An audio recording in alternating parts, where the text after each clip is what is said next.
দুই নম্বরে রোজাদার ব্যক্তির জন্য সারা পৃথিবীর সমস্ত সৃষ্টি প্রাণী, এমনকি নদীর মধ্যে, সাগরের মধ্যে মাছ পর্যন্ত, অন্য অন্য প্রাণীরা পর্যন্ত রোজাদার ব্যক্তির জন্য দোয়া করতে থাকে। এটা কি ভালো জিনিস না খারাপ জিনিস? মানুষ এবং জিন ছাড়া বাকি যত প্রাণী আছে, পশু পাখি যাহা কিছু, যেই সৃষ্টি বলেন, কারোই কোনো গুনাহ নাই। দুই জাতির শুধু গুনাহ আর সব।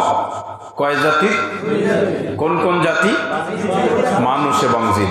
অন্য সকলের কোনো গুনাহ নাই, তাদের দোয়াটা সরাসরি আল্লাহর দরবারে কবুল হয়ে যায়। সুবহানাল্লাহ।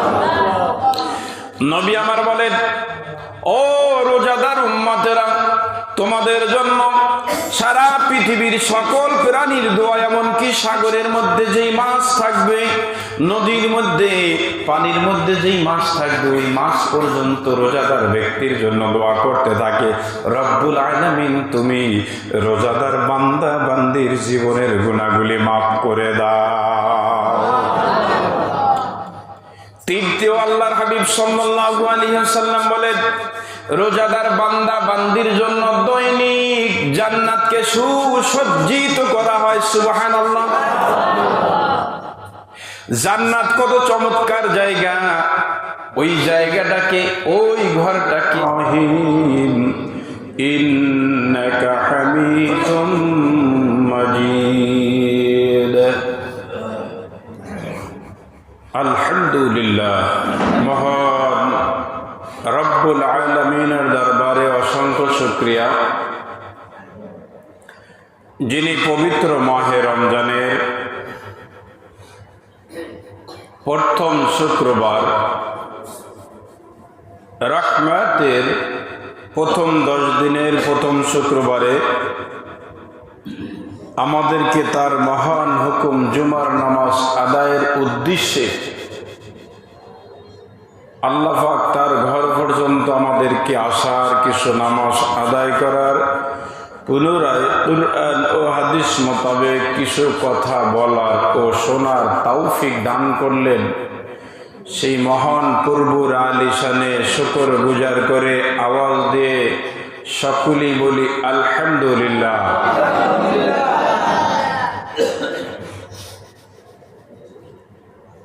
এই মুহূর্তে কিছু মানুষ অসুস্থতার কারণে হসপিটালে পড়ে আসে, ক্লিনিকে পড়ে আসে, কেউ অসুস্থ অবস্থায় তার বাসায় পড়ে আসে, অথচ জুমার নামাজে আসার মন তার 100 ছিল, কিন্তু শারীরিক দুর্বলতার কারণে, অসুস্থতার কারণে সে মসজিদ পর্যন্ত আসতে পারে নাই। কেউ আবার সম্পূর্ণ সুস্থ, শারীরিকভাবে সুস্থ, কিন্তু ইমানের দিক দিয়ে অসুস্থ। শারীরিক সুস্থ, ইমানের দিক দিয়ে অসুস্থ, এজন্য তারা কেউ হয়তোবা নামাজে আসবেই না, অথচ তার নাম নুরুল ইসলাম, তার নাম আব্দুর রহমান, তার নাম আব্দুর রহিম, আব্দুল করিম ইত্যাদি। এরা নামাজে আসবেই না। এদের রোগ কোথায়? ইমানে। ইমানে রোগ থাকার কারণে তারা মসজিদে আসবেন না। আবার এক শ্রেণীর মানুষ এখনো দুনিয়ার ব্যবসা বাণিজ্য, হাট বাজার, কাজে কর্মের মধ্যে লিপ্ত আছেন, হয়তো আসবেন একবারে শেষের দিকে। তো সব কিছু মিলিয়ে আল্লাহ পাক রব্বুল আলামিন আপনাকে আমাকে প্রথম দিকেই তার ঘরে ঢোকার তৌফিক দান করলেন, এজন্য শুকরিয়া তান আবারও বলছি আলহামদুলিল্লাহ।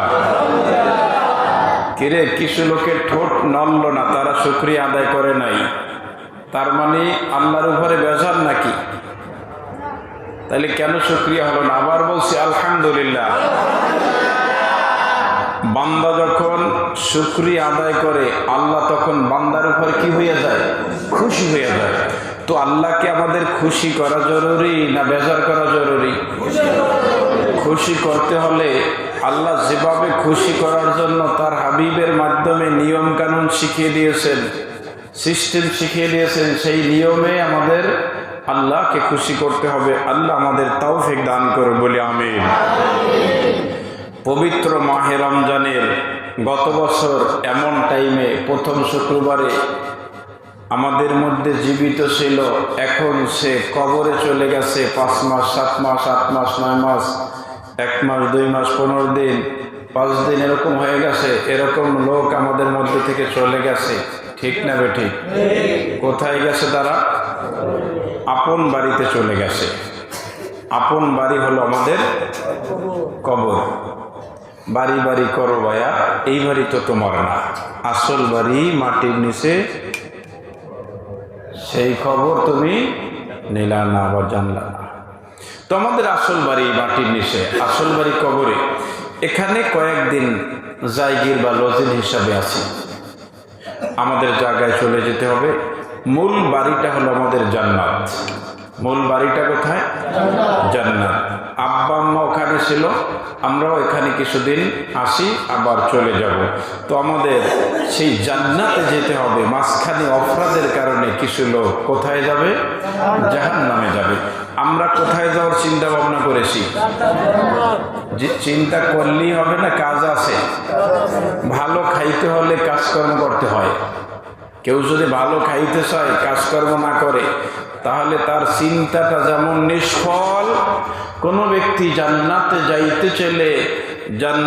যাইতে চাইলে তার আল্লাহর হুকুম নবীর তরিকায় মানতে হবে। যদি না মানে, তারও জান্নাতে যাওয়ার চিন্তা করা নিষ্ফল। সুতরাং সম্মানিত রোজাদার ভাইরা বাবারা, রব্বুল আলামিন আমাদের জন্য রমজান মাসকে গুনাহ মাফের একটা মাস হিসাবে কবুল করেছেন। রমজান মাস গুনাহ মাফের মাস, রমজান মাস গুনাহ মাফ চাওয়ার মাস, রমজান মাস গুনাহ মাফ করার মাস, রমজান মাস রাহমাতের মাস। রমজান মাস প্রথম 10 দিন কিসের? রাহমাতে। দ্বিতীয় 10 দিন কি? মাগফিরাত। তৃতীয় 10 দিন কি? নাজাত। প্রথম 10 দিন খাস রহমত নাজিল হয়, দ্বিতীয় 10 দিন খাসভাবে ক্ষমা করে দেওয়া হয়, তৃতীয় 10 দিন খাসভাবে জাহান্নাম থেকে বান্দাবান্দিকে কি করে দেন? মুক্তি করে দেন। তো আমাদের তিনটা ধরতে হবে না একটা পাইলেই হবে? তিনটাই আমাদের ধরতে হবে। সারা মাস রহমত নাজিল হয়, কিন্তু খাসভাবে প্রথম 10 দিন।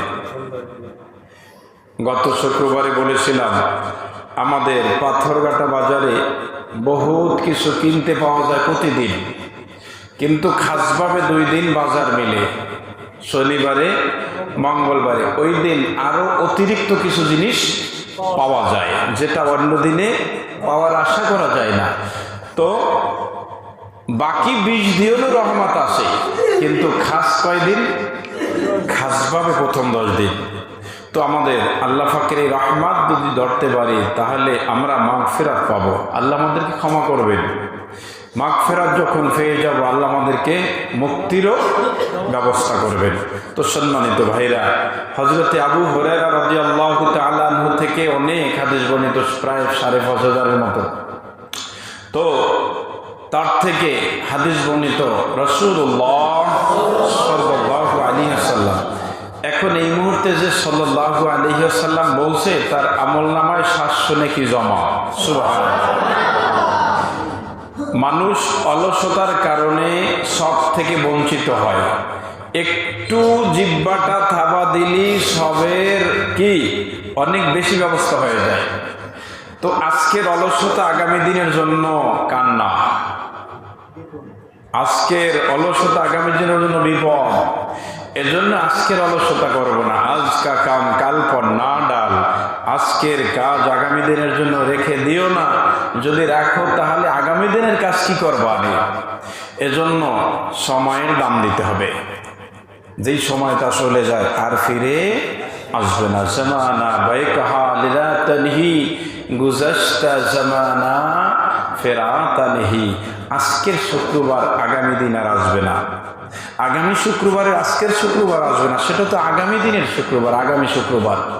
সুতরাং যেই দিনটা, যেই সেকেন্ড, যেই মিনিট, যেই ঘন্টা, যেই দিন, যেই সপ্তাহ, যেই মাস, যেই বছর, যেই যুগ চলে যায়, আর এই পৃথিবীতে কোনো দিন আসবে না।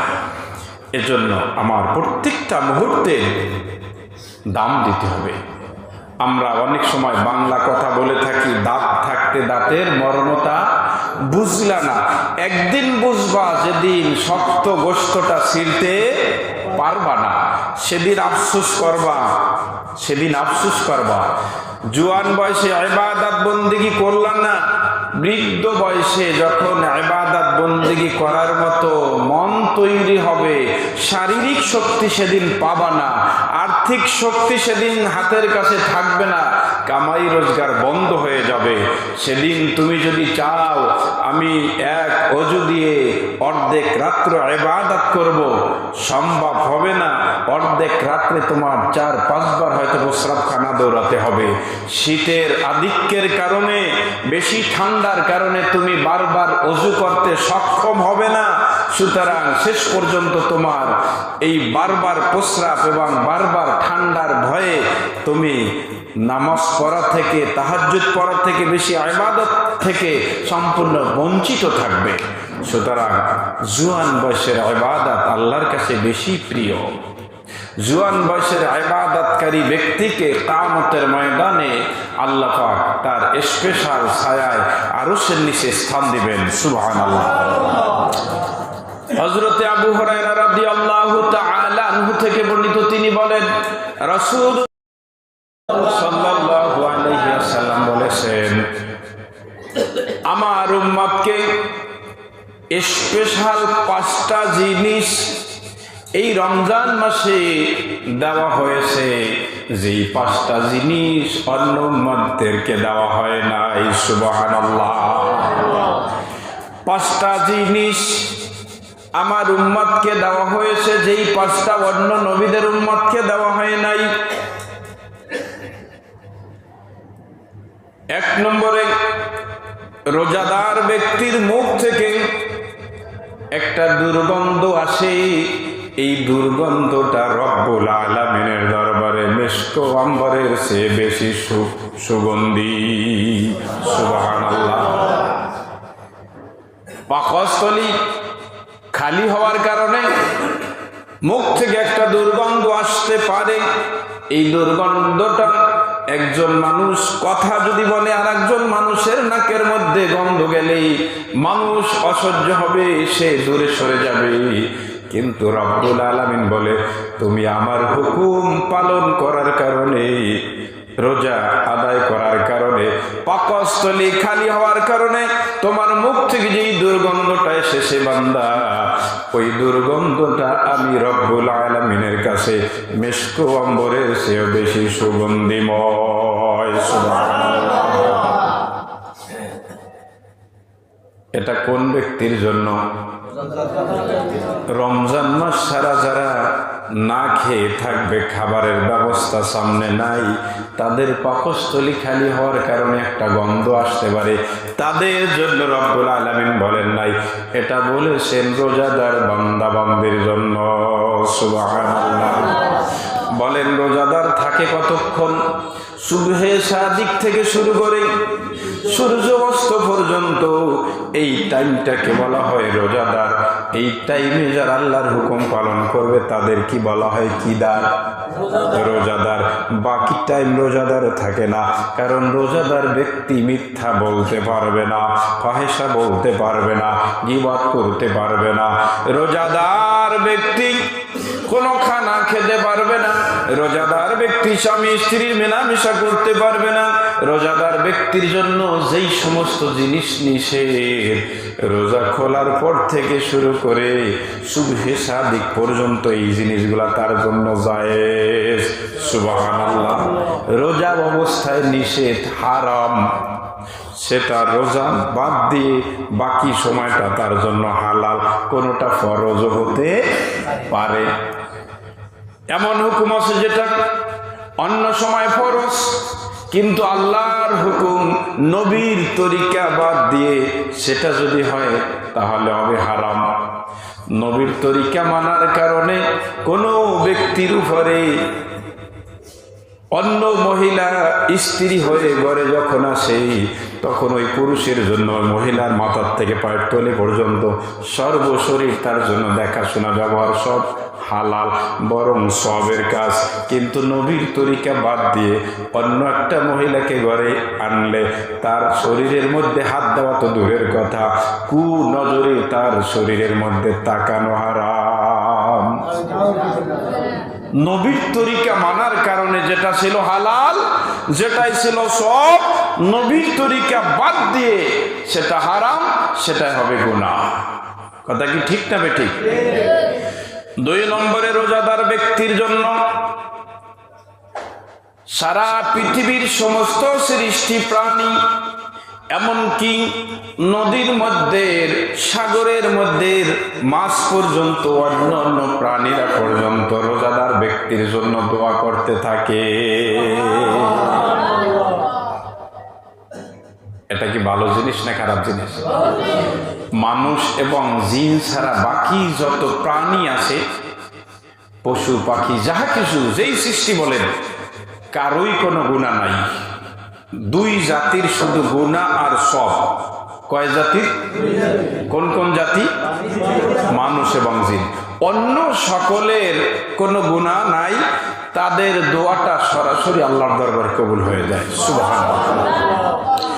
নবী আমার বলেন, ও রোজাদার উম্মতেরা, তোমাদের জন্য সারা পৃথিবীর সকল প্রাণীর দোয়া, এমনকি সাগরের মধ্যে যেই মাছ থাকবে, নদীর মধ্যে, পানির মধ্যে যেই মাছ থাকবে, ওই মাছ পর্যন্ত রোজাদার ব্যক্তির জন্য দোয়া করতে থাকে, রব্বুল আলামিন তুমি রোজাদার বান্দা বান্দির জীবনের গুনাহগুলি মাফ করে দাও। তৃতীয়, আল্লাহর হাবিব সাল্লাল্লাহু আলাইহি ওয়াসাল্লাম বলেন, রোজাদার বান্দা বান্দির জন্য দৈনিক জান্নাতকে সুসজ্জিত করা হয়। সুবহানাল্লাহ। জান্নাত কত চমৎকার জায়গা! ওই জায়গাটাকে, ওই ঘরটাকে, ওই বাড়িটাকে, ওই বাগানটাকে প্রত্যেক দিন রোজাদারের জন্য কি করা হয়? সুসজ্জিত করা হয়, সাজানো হয়। আপনার এই মসজিদটা যত সাজানো আছে, দৈনিক আরো অন্য অন্য কিছু দিয়া প্রত্যেক দিন কিছু কিছু সাজার ব্যবস্থা আরো করার আছে না নাই? আছে। যদিও চাকচিক্যময়, দেখতে ভালো, এরপরে এটাকে আরো বেশি ভালো সাজানো সম্ভব, নেওয়া সম্ভব। আল্লাহর হাবিব সাল্লাল্লাহু আলাইহি ওয়াসাল্লাম বলেন, এই রোজাদার বান্দা বান্দি যারা হবে তাদের জন্য জান্নাতকে প্রতিদিন সুসজ্জিত করা হয়। সুবহানাল্লাহ। 4 নম্বরে আল্লাহর হাবিব সাল্লাল্লাহু আলাইহি ওয়াসাল্লাম বলেন, রমজান মাসে দুষ্ট শয়তানকে শৃঙ্খলবদ্ধ করা হয়, শিকল লাগিয়ে রাখা হয়, তাকে বেঁধে রাখা হয়। শয়তান অন্যান্য সময়, অন্যান্য মাসে বান্দা বান্দিকে যেমনি ভাবে গুনাহ করাতে সক্ষম হয়, রমজান মাসে পারে না, রমজানে ওকে বেঁধে রাখা হয়। আপনাদের প্রশ্ন থাকবে, হুজুর তাহলে রমজান মাসে কেন মানুষ গুনাহ করে? মানুষের ভিতরে নফসিয়াত এক জিনিস আছে, নফসে আম্মারা, নফসে মুতমাইন্না, নফসে আর একটা কি, নফসে লাওয়ামা। এই নফসে আম্মারা যেই শব্দটা, এর কাজ হলো কি? গুনার দিকে বান্দাকে অগ্রসর করে দেওয়া। এর মাধ্যমে বান্দা গুনাহ করে, এরপরে আরো যুক্তি, কোনো গাড়ি যদি স্টার্ট করা অবস্থা দৌড়াতে থাকে, ব্রেক যদি ধরা না হয়, গাড়িটা দৌড়াতেই থাকে। মানুষের গতি আছে, কিছু মানুষ আছে প্রায় ফায়সা বলে থাকে, মসজিদে উঠছে সে সময় কথায় কথায় ফায়সা বললে ফালায়, আছে না নাই? আছে। তার মানে অভ্যাসে পরিণত হয়ে গেছে। এই অভ্যাসে পরিণত হওয়া ব্যক্তিদের গুনাহ রমজান মাসেও চলতে থাকে। রমজানে ফাহেসা কথা বলে না এমন লোক আছে? মোটেই বলে না। হ্যাঁ আছে। আবার প্রায় বলে এমন লোক, রমজানে মিথ্যা বলে না এমন লোক আছে আছে। আবার প্রায় মিথ্যা বলে এমন লোক আছে। এই জন্যই রব্বুল আলামিন জায়গা রেখেছেন দুইটা, একটা হলো জান্নাত আর একটা হলো জাহান্নাম। দুইটা জায়গা রেখেছেন। ভালো কাজ যারা করবে তারা জান্নাতে যাবে, যারা খারাপ কাজ করবে তারা কই যাবে? জাহান্নামে যাবে। পঞ্চম নম্বরে আল্লাহর হাবিব সাল্লাল্লাহু আলাইহি ওয়াসাল্লাম বলেন, রোজাদার বান্দা বান্দিকে রমজানের শেষ রাত্রে মাফ করে দেওয়া হয়। সুবহানাল্লাহ। আপনি কোন কাজ যদি করেন, কাজের শুরু আছে শেষও আছে। মাসিক বেতনে কাজ করতে শুরু করছেন, 1 তারিখ শুরু করবেন, মাস যদি 28 বা 29, 30, 31 হয়, 12 মাসের মধ্যে কয় রকম মাস? 3 রকম। 28, 30, 31, 29 তো নাই ইংরেজি।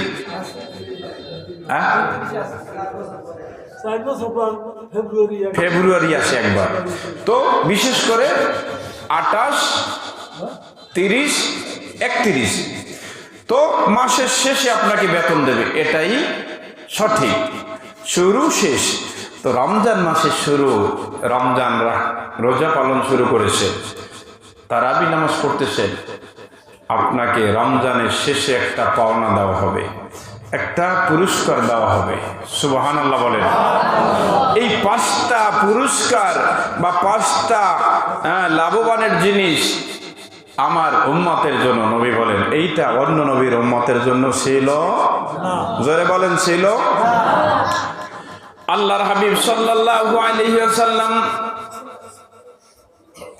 একবার সাহাবায়ে কেরামদেরকে বললেন, সামনে আগায় আসো, মেম্বারের কাছে আসো। সাহাবায়ে কেরাম মেম্বারের কাছে আগায় আসলো। এটাকে কি বলে? আল্লাহর হাবিব সাল্লাল্লাহু আলাইহি ওয়াসাল্লাম প্রথম তাকের উপরে পা রাখলেন, বললেন আল্লাহুম্মা আমিন। দ্বিতীয় তাকে পা রাখলেন, বললেন আল্লাহুম্মা আমিন। তৃতীয় তাকে পা রাখলেন, বললেন আল্লাহুম্মা আমিন। আলোচনা, নামাজ, কালাম সব শেষ হয়ে গেল। সাহাবায়ে কেরাম প্রশ্ন করলেন, ইয়া রাসূলুল্লাহি, ইয়া হাবিবাল্লাহ, বলেন সাল্লাল্লাহু আলাইহি ওয়াসাল্লাম, বুঝতে পারলাম না। প্রথম তাকে পা রাখলেন, বললেন আমিন। দ্বিতীয় তাকে পা রাখলেন, বললেন আমিন। তৃতীয় তাকে পা রাখলেন, বললেন আমিন। আমরা কিছুই বুঝতে পারলাম না। আল্লাহর নবী সাল্লাল্লাহু আলাইহি ওয়াসাল্লাম বললেন, হযরত জিবরাইল আলাইহিস সালাম আগমন করেছেন। আমি প্রথম তাকে পা রেখেছি, তখন তিনি বলেছেন, যেই বান্দা বা যেই বান্দি, যেই পুরুষ মহিলা রমজান মাস পাইল কিন্তু আল্লাহর দরবারে ক্ষমা চেয়েছে, তার জীবনের গুনাহ মাফ করাতে পারল না, সেই ব্যক্তির উপরে আল্লাহর লানত, আল্লাহর গজব নাজিল হোক।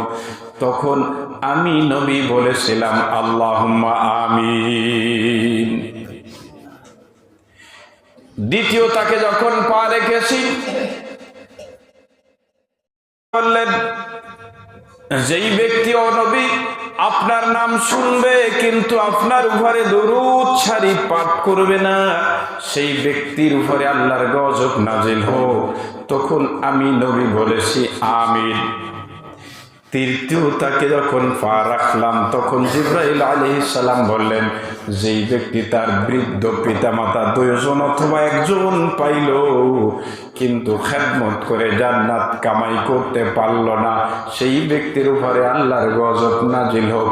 আমি নবী বলেছি আল্লাহুম্মা আমিন। কয়টা কথা? জিবরাইল ফেরেশতা নবীকে শোনায়া দিলি হয়ে যেত। আমিন বলল কেন? এ কথা কি আরো শক্ত করার জন্য। জিবরাইল ফেরেশতা যে ঘোষণা করেছেন তার নিজের ইচ্ছায়? মুহাম্মদ হারগিজ না গুফতা, তা না গুফতা জিবরাইল, জিবরাইল হারগিজ না গুফতা তা না গুফতা রব জলিল। মুহাম্মদুর রাসূলুল্লাহ সাল্লাল্লাহু আলাইহি ওয়াসাল্লাম ওই পর্যন্ত কোনো কথা নিজের ইচ্ছায় বলতেন না, নিজের খায়েশে বলতেন না, যতক্ষণ পর্যন্ত জিবরাইল আলাইহিস সালাম তার কাছে কিছু না বলতেন। জিবরাইল আলাইহিস সালাম তার নিজের খায়েশে কোনো কথা বলতেন না, যতক্ষণ পর্যন্ত রব্বুল আলামিন তার কাছে কিছু না বলতেন। সুবহানাল্লাহ। সুতরাং মুহাম্মদুর রাসূলুল্লাহ সাল্লাল্লাহু আলাইহি ওয়াসাল্লাম আমাদেরকে যা কিছু বলেছেন এই কথাগুলি আসমানওয়ালার, ঠিক না বেঠিক? তো ভাইরা আমার, বন্ধুরা আমার, প্রথম কথা ছিল যেই ব্যক্তি রমজান মাস পাইল, গুনাহ মাফ করাতে পারল না, তার উপরে কি আল্লাহর গজব নাজিল হোক, সে ধ্বংস হয়ে যাক। তাহলে বোঝা গেল রমজান মাস গুনাহ মাফের মাস, রমজান মাস গুনাহ মাফ চাওয়ার মাস, পাওয়ার মাস, গুনাহ ক্ষমা পাওয়ার মাস, ঠিক না বেঠিক? আল্লাহ ওয়াদা করেছেন, বান্দা রমজান মাসে যদি মাফ চাইতে পারো আমি মাফ করে দিব। ইন্নাল হাসানাতি ইউহিবনাস সাইয়্যাত, নিশ্চয়ই বান্দা যখন নেক আমল করে তখন নেক আমলের বিনিময় ওই বান্দার আমলনামা থেকে গুনাহগুলো মুছে যায়। সুবহানাল্লাহ। বান্দা যখন ওযু করে, ওযু করতে গিয়ে যখন হাত ধুইতে থাকে, হাত দিয়া যত ছোট গুনাহ হয়েছে রব্বুল আলামিন তার হাবিবের মাধ্যমে আমাদেরকে জানান ওযুর পানির সাথে গুনাহগুলা ধুয়ে যায়। সুবহানাল্লাহ। তিরমিজি শরীফের হাদিসে এসেছে, এমন কি নখের মধ্যে যদি ছোট গুনাহ থাকে সেগুলি ওযুর পানির সাথে ধুয়ে মুছে যায়। বান্দা যখন চেহারা ধুইতে থাকে, চেহারা দিয়া যেই ছোট গুনাহ হয়েছে, এমন কি চোখের কুটির মধ্যে যদি গুনাহ থাকে, আল্লাহর হাবিব সাল্লাল্লাহু আলাইহি ওয়াসাল্লাম বলেন ওযুর পানির সঙ্গে গুনাহগুলা ধুয়ে যায়। সুবহানাল্লাহ।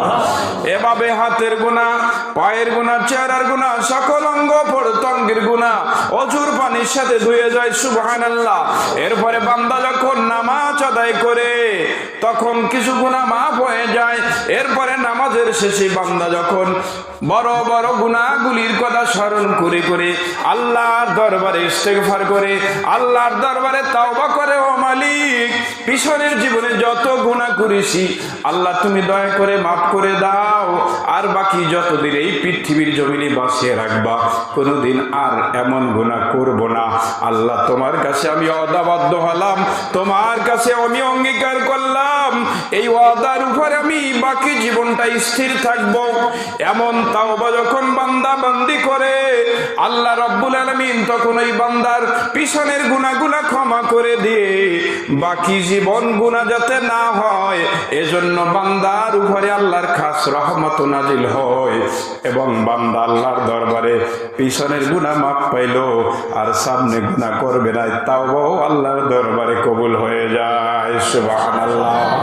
এমন সময় রব্বুল আলামিন ওই বান্দার নেক আমলের কারণে পিছনের গুনাহ যাহা হয়েছে, ইল্লা মান তাবা ওয়া আমানা ওয়া আমিলা আমালান সালিহান ফাউলাইকা ইউবাদদিলুল্লাহু সাইয়্যাতিহিম হাসানাত ওয়া কানাল্লাহু গফুরুর রহিমা। বান্দা যখন আল্লাহকে স্মরণ করে, জীবনের পিছনের গুনার কথা স্মরণ করে, খাস তাওবা যখন বান্দা করবে, সঙ্গে সঙ্গে আবার নেক আমল করতে থাকবে, রব্বুল আলামিন বলেন এমন টাইমে ইউবাদদিলুল্লাহু সাইয়্যাতিহিম হাসানাত, ওই বান্দার আমলনামায় কোটি কোটি গুনাহ যদি থাকে আমি রব্বুল আলামিন কোটি কোটি গুনাহকে সব নেক দিয়া পরিবর্তন করে দেই। সুবহানাল্লাহ। নিশ্চয়ই রব্বুল আলামিন হলেন কি ওয়া কানাল্লাহু গফুরুর রহিমা, রব্বুল আলামিন হলো গফুর, ক্ষমাশীল এবং দয়াবান, ক্ষমা করার মালিকও তিনি, আর সবচেয়ে দয়ার সাগর সেই মাওলা। সুবহানাল্লাহ। এই জন্য আল্লাহর হাবিব সাল্লাল্লাহু আলাইহি ওয়াসাল্লাম বলেন জিবরাইল ফেরেশতা এসেছে, রমজান মাস বেশে পাইলো কিন্তু গুনাহ মাফ করাইতে পারলো না, তার উপরে আল্লাহ লানত অভিশাপ গজব, জোরে বলি নাউজুবিল্লাহ। রমজান মাসে আল্লাহর দরবারে ক্ষমা চাওয়া দরকার আছে না? চাই, যেইভাবে গুনাহ করেছি ওই গুনার কথা স্মরণ করে সেইভাবে আল্লাহর কাছে আমরা মাফ চাবো। রব্বুল আলামিন তুমি আমাদেরকে গুনাহ মাফ করতে যেইভাবে তোমার দয়া দেওয়া দরকার ওই রকম দয়া নেওয়ার জন্য আমাদেরকে পাত্র নিয়ে তোমার সামনে বসার তৌফিক করে দাও, আমিন। 2 নম্বরে, যেই ব্যক্তি আপনার নাম শুনবে কিন্তু আপনার উপরে দরুদ শরীফ পড়বে না, এই জন্য আমি আপনাদেরকে বারবার বলি নবীর নাম শুনলে কি বলতে হয়? সাল্লাল্লাহু আলাইহি ওয়াসাল্লাম। আলহামদুলিল্লাহ আমাদের মুসল্লি ভাইদের অভ্যাসে পরিণত হয়ে গেছে, অনেক জায়গায় গেলে নবীর নাম শুনলে চুপ করে বসে থাকে। তার মানে এখনো তারা অভ্যাসে পরিণত করতে পারেন নাই। আমাদের কানের মধ্যে নবীর নাম যদি ঢুকে, এই নামটা যদি কোনো ইয়াহুদি নাসারা বলে, কোনো বিধর্মী বলে, কোনো পশু পাখিতেও যদি বলে আমার নবীর নাম, আমার কানের মধ্যে নবীর নাম শোনার সাথে সাথে, আওয়াজটা আসার সাথে সাথে আমার মুখ থেকে ইচ্ছায় অনিচ্ছায় বেরিয়ে আসবে কি সাল্লাল্লাহু আলাইহি ওয়াসাল্লাম। এই রমজান মাসে কেউ যদি সাল্লাল্লাহু আলাইহি ওয়াসাল্লাম বলে, নবীর কথ্য অনুযায়ী ওই ব্যক্তির আমলনামায় 1টা না 2টা না 700 নেকি ফেরেশতারা লিখে দিবে। সুতরাং নবীর নাম যখনই শুনব তখনই কি পড়ব? এই আমল আমরা এই রমজান মাস করব। কতদিন করব? জীবনের শেষ নিঃশ্বাস পর্যন্ত এভাবে করতে থাকবো। ও রব্বুল আলামিন, তুমি আমাদেরকে তোমার হাবিবের নাম কানের মধ্যে শোনার সাথে সাথে আমাদের মুখে তুমি দয়া করে মায়া করে তোমার রহমত দিয়ে সাহায্য করো, যাতে করে আমাদের মুখে এসে যায় সাল্লাল্লাহু আলাইহি ওয়াসাল্লাম। 3 নম্বরে, ওই ব্যক্তির জন্য আমি আমিন বলেছি যেই ব্যক্তি তার বৃদ্ধ মা বাবা 2 জন অথবা 1 জন জীবিত অবস্থায় পাইল।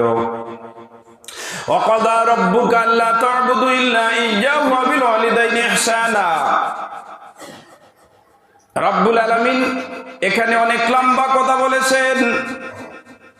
এই আয়াতের মাঝখানে আছে আহাদুহুমা আও কিলাহুমা, তোমার পিতামাতার মধ্য থেকে 1 জন অথবা 2 জন কিবারা অর্থাৎ বৃদ্ধ বা বৃদ্ধা অবস্থায় যদি তুমি পাও, তাহলে তাদের সঙ্গে সৎ ব্যবহার করো, ভালো ব্যবহার করো, কঠিন আচরণ তাদের সাথে করো না। এই ঘোষণা কার? আওয়াজ জোরে দেই, কার ঘোষণা? আল্লাহর ঘোষণা। সুতরাং আল্লাহর হাবিব সাল্লাল্লাহু আলাইহি ওয়াসাল্লাম বলেছেন যে এই ব্যক্তি তার বৃদ্ধ মা বাবা 2 জন অথবা 1 জন পাইল, কিন্তু তাদের খেদমত করে জান্নাত কামাই করতে পারল না। এই হাদিস দিয়া বোঝা যায় মা বাবার খেদমতের বিনিময়ে বান্দা বান্দিকে আল্লাহ কি দিবেন? জোরে বলেন, কি দিবেন? জান্নাত দিবেন, ওয়াদা করেছেন আল্লাহ।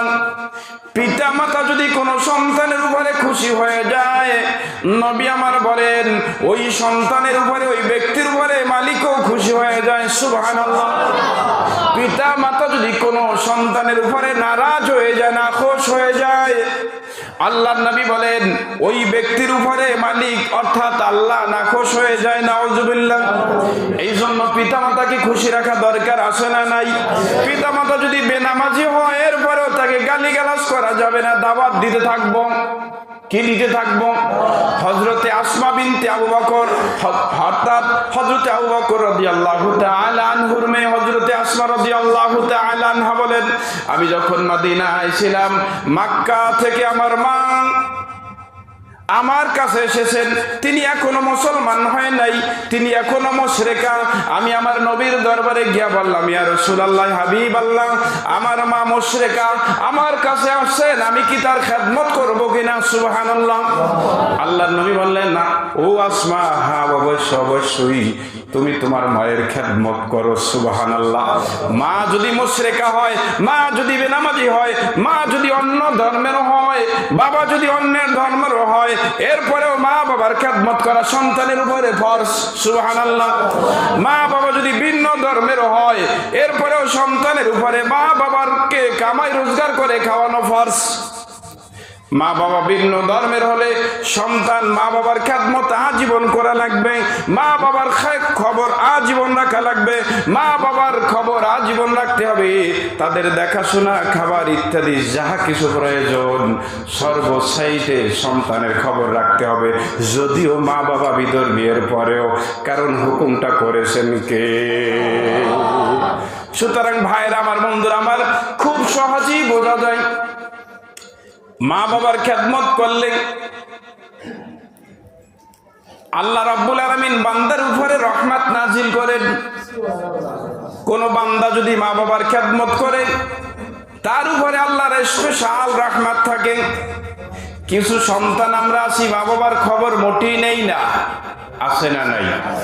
চাকরি করে, স্ত্রী সন্তানাদি নিয়ে সুন্দর খায়, সুন্দর থাকে, মা বাবা কই আছে, কি খায়, কোথায় থাকে, কোনো খবর নাই। এমন সন্তান আছে না নাই? আপনি যেই চাকরি করেন, যেই লেখাপড়ার মাধ্যমে, আপনি কি একটা বারের জন্য চিন্তা করেছেন আপনাকে ওই শুরু থেকে চাকরি পর্যন্ত যত টাকা পয়সা দিয়েছেন, লক্ষ লক্ষ টাকা, আপনার বাবা মাথার ঘাম পায়ে ফেলে কামাই রোজগার করে, মানুষ কত রাগারাগি করে শুনে আপনাকে টাকা পয়সা দিয়ে লেখাপড়া করিয়ে এই চাকরি পর্যন্ত পৌঁছে দিয়েছে, এই চিন্তা একবারও করছেন? এরকম সন্তান আছে? বলেন জোরে, আছে না নাই? আলহামদুলিল্লাহ। আবার কিছু সন্তান আছে মা বাবার খেদমত যথেষ্ট করে, যথেষ্ট ভালো, বাংলা লাইনে লেখাপড়া করার পরেও সুন্দর খেদমত করে মা বাবার, আছে না নাই? বলেন, আলেমও যদি হয় আর মা বাবার খবর না রাখে তাহলে সে আলেম নামের জালেম, ঠিক না বে ঠিক? আর বাংলা লাইনেও যদি লেখাপড়া করে মা বাবার যথেষ্ট খেদমত রাখে, খেদমত করে, তাহলে এই সন্তানগুলি সুসন্তান না কুসন্তান? আলেমও যদি হয় মা বাবার খবর না রাখে, এই সন্তানগুলি সুসন্তান না কুসন্তান? কুসন্তান। সুতরাং যাদের মা বাবা বেঁচে আছে সাধ্য অনুযায়ী মা বাবার খেদমত আমরা করবো তো ইনশাল্লাহ? কে কে করবো না? আল্লাহু আকবার। করবো কারা? যাদের মা বাবা বেঁচে আছে, আল্লাহু আকবার। আল্লাহ কবুল করুক বলে আমিন। আর যাদের মা বাবা দুনিয়া ছেড়ে বিদায় নিয়ে গেছে, সেই মা বাবার জন্য চোখের দুই ফোঁটা পানি ছেড়ে কার দরবারে দরখাস্ত করব? জোরে বলেন, কার দরবারে দরখাস্ত করব?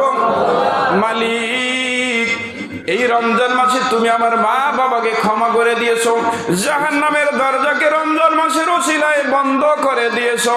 ও মালিক, তোমার দরবারে আমার চোখের পানিকে কালি বানিয়ে তোমার দরবারে দরখাস্ত রাখলাম। আল্লাহ, আমার মা বাবা রমজানের আগে জাহান্নামের আসামি ছিল, আমি তোমার দরবারে আমার চোখের পানিকে কালি বানায়া দরখাস্ত লিখলাম, দরখাস্ত করলাম, ফরিয়াদ করলাম। মালিক, দয়া করে মায়া করে আমার মা বাবাকে রমজানের পরে তুমি আর জাহান্নামের অধিবাসী করবা না।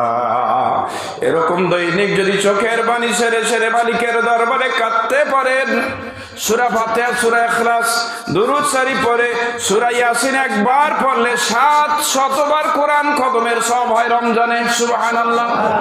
এই সবগুলি যদি মা বাবার কবরে পৌঁছে দিতে পারেন, মা বাবার রুহে বকশিশ করে দিতে পারেন, যেই গুনার কারণে মা বাবার কবরে আযাব হচ্ছিল, রব্বুল আলামিন এই সবগুলাকে মা বাবার সবের সাথে যোগ করে মিলিয়ে রব্বুল আলামিন হতে পারে দয়া করে মায়া করে আপনার মা বাবাকে কবরে মাপ দিয়ে জান্নাতের মেহমান চিরদিনের জন্য বানায়া দিবে। পারে পারে? মা বাবা দুইজন আর একজনও নাই, তারা একটু হাত জাগান তো। আল্লাহু আকবার, আল্লাহু আকবার। হাত নামান। আমাদের টেনশন বেশি থাকতে হবে। রোজা রাখি আর না রাখি মা বাবার জন্য দোয়া করতে হবে। কথা কি এরকম? কথা এরকম? নামাজ পড়ি আর না পারি মা বাবার জন্য দোয়া করতে হবে এমন? বেনামাজির দোয়া কবুল হবে না, বেরোজগারের দোয়া কবুল হবে না। 3 ব্যক্তির দোয়া, হাদিসটা বলে শেষ করছি আজকের জন্য, 3 ব্যক্তির দোয়া ফেরত দেওয়া হয় না। সুবহানাল্লাহ বলেন।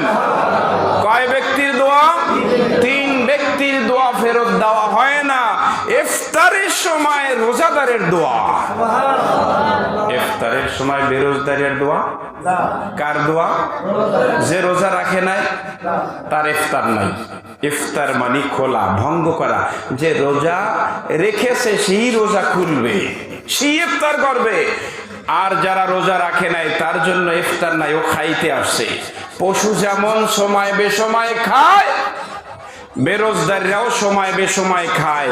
ও পশু না, বরং বালহুম আদল। কি যারা কোরআনের আয়াত জানে তারা সাথে সাথে সামনে শব্দ বলেছেন, উলাইকা হুম কাল আনআম। আনআম একটা সূরা আছে না নাই? চার পাওয়ালা জানোয়ারকে বলা হয় আনআম। চার পা তো কুকুরে নাই, আগে ছিল, কয়েকদিন আগে রেগে গেছে একটা, আছে না নাই? চার পাওয়ালা কুকুরের চেয়েও খারাপ বেরোজগাররা, বেনামাজি চার পাওয়ালা কুকুরের চেয়েও খারাপ। কুকুরের জন্য জাহান্নাম, জান্নাত নেই, কিন্তু তোমরা যারা বেরোজগাররা বেনামাজি তোমাদের জন্য জান্নাত জাহান্নাম তৈরি আছে না নাই? কুকুরকে যেই জ্ঞান দেওয়া হয়েছে তোমাকে তার চেয়ে অনেক অনেক অনেক বেশি জ্ঞান দেওয়া হয়েছে, ঠিক না বেঠিক? যেই জ্ঞান দিয়া তুমি দুইজন ব্যক্তির মধ্যে সালিশ মিটাও, ফাঁকে টেবিলের নিচটাও কিছু নেওয়ার বুদ্ধি তোমার আছে না নাই? জোরে কন আছে না নাই? এই বুদ্ধি দিয়া তুমি রোজা রাখতে পারলা না, নামাজ পড়তে পারলা না, তবে যেই ব্যক্তি বুঝছে নামাজ পড়বে সে টেবিলের নিচ দিয়ে হাত দিয়া কিছু নিবে, জোরে বলেন নিবে? সালিশি করতে যাবে, একখান পানও খাবে না। আমি আপনাদের দোয়া যত সালিশি করি আমি সেই বাড়িতে এক ঢোক পানিও খাই না যতক্ষণ থাকি, ইনশাআল্লাহ ইনশাআল্লাহ। আজকেরও সকালে আছে, রবিবার একটা সালিশ আছে, এখন তো রমজান এমনি খাওয়ান নাই, খাই না, পানিও খাই না, চাও খাই না। কয়েকদিন আগে একটা সালিশ করলাম, 2.25 ঘন্টা লাগছে, আলহামদুলিল্লাহ মিটছে। আপন ভাই মানে হত্যা হবে, কোফাইবে দাদি এই পর্যন্ত পুষছে, সেটাকে অন্য যারা ছিল তারা চা পানি খাইছে, কিন্তু আমি খাই নাই। কেন খাই নাই জানেন? বলছে হুজুর খান না, আমি খাবো না, আমি খাবো না। চা আসছে, অন্য খাবার আসছে, আমার খেয়াল না, এখানে এই খাওয়াটাই মানে ঘুষ। বলেন এই খাওয়াটা কি? কারণ যেই ঘরের খানা খাবো সেই ব্যক্তি মনে করবে আমারটা যখন খায় আমার দিকে একটু কথা মনে হয়, যার নুন খায়, বলেন যার নুন খায়। এজন্য সালিশম্যান যারা হবেন, নেতা এত সোজা না। এই হাদিসে যেটা বলতেছে, এই হাদিসে শেষে আসে 2 নম্বর, ওই ব্যক্তির দোয়া ফেরত দেওয়া হয় না, ন্যায় বিচারক বাচ্চা। যেই ব্যক্তি ন্যায়ভাবে বিচার করে, ন্যায়ভাবে সালিশ করে, এই ব্যক্তি আল্লাহর দরবারে যেই দোয়া করে সেই দোয়াকে ফেরত দেওয়া হয় না। সুবহানাল্লাহ। আপনি টেবিলের নিচে কিছু নিয়ে খাইবেন, আপনার দোয়া কোনোদিন কবুল হবে এইরকম কোনো হাদিস নাই। আপনি হারাম খাচ্ছেন, হারাম যিনি খাবে তার দোয়া কবুল হবে না, ঠিক না বেঠিক? সুতরাং সালিশ করবেন, আপনি নেতা সাজেন, কত কিছু বলেন, গল্প অমুক টুমুক ইত্যাদি, এগুলো সব বাজে কথা, বাজে মানুষের কথা। যেই ব্যক্তি সঠিক বিচার করবে তার কিচ্ছু বলা লাগবে না। আতরের সুবাসের আপনার প্রশংসা লাগবে না, ওটা এমনি, বলেন এমনি। আর আলকাত্রার যত প্রশংসা করেন এরপরেও গন্ধ, বলেন এরপরেও গন্ধ থামবে না। সুতরাং যত বেশি বাটপাত তত বেশি প্রশংসা নিজেরটা নিজে করে, ঠিক না বে ঠিক? আল্লাহ আমাদেরকে হেদায়েত করে বলি আমিন। 3 নম্বরে, মাজলুমের দোয়া কবুল হয়ে যায়, কোনো বেড়া থাকে না। মাজলুম কারে কয়? যার উপরে জুলুম করা হয়। জুলুম বেশি কি করে? বেশি করে যার গায়ে বল বেশি সে জুলুম বেশি করে, না যার গায়ে বল কম সে বেশি জুলুম করে? জুলুম বেশি করে কে? যার গায়ে বল বেশি সেই বেশি জুলুম করে। কুকুরে বিড়ালের উপরে থাবা দেয় না বিড়াল কুকুরের উপরে থাবা দেয়? বলেন কে কার উপরে দেয়? এখানে জালেম কে? কুকুর। মাজলুম কে? জালেম আর মাজলুম দুইটা আরবি কথা, কিন্তু আমরা বুঝি। বাংলা হইল অত্যাচারী যে জুলুম করে, আর যার উপরে জুলুম করে অত্যাচারিত। অত্যাচারিত, জালিম, মাজলুম। আমরা কি জালেম হব না মাজলুম হব? জোরে বলেন। যদি হওয়া লাগে কি হব? জালেম কখনো হব না। কিয়ামতের ময়দানে জালেম পিপিলিকার মতো ছোট্ট ছোট্ট হবে, শরীর সব ঠিক থাকবে কিন্তু হবে পিপিলিকার মতো ছোট ছোট। এই জায়গায় যত বড় নেতা সাজছে ওই জায়গায় তত ছোট আল্লাহ বানাবে। আল্লাহ আমাদের সকলকে সহি বুঝ দান করুন।